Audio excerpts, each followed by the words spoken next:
My buddy's almost here, but we're at the tail end of the coronavirus, so I'm going to have to mask up for the next part.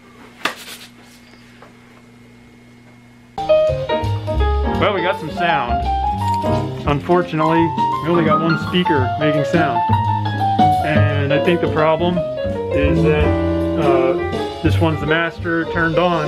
There's no cable to tell the slave to turn on, so it's still off.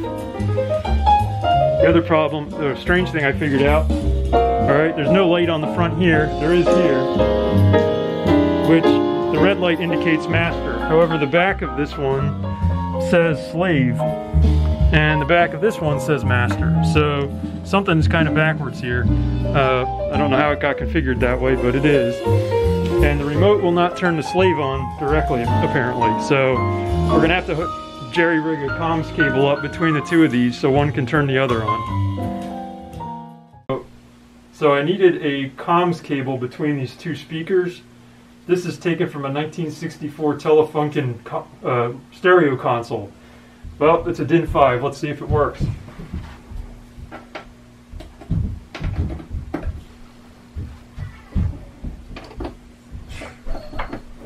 Alright, here we go. We got the source on. Hey, there we go. Yay! We got sound. Yeah. It worked. Awesome. Alright, let's do some listening. It takes so long.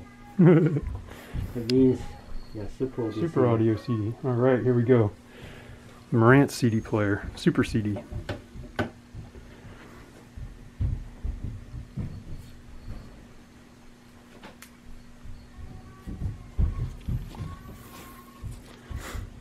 Well, it probably should have started by now. That's how it is. Alright, so a little bit of nonsense here. We got a wonderful Marantz CD player, Super CD, going through digital audio. Well, guess what? You can't play digital audio on a Super CD. That's one of the copyright protections. Great job, guys. So now we can't even hear it. Well, so we've got this Marantz CD player with all these wonderful analog outputs. Why don't I just use an analog output? Oh yeah, the speaker's only digital input. Ah, here we are again. I wish it had an analog input.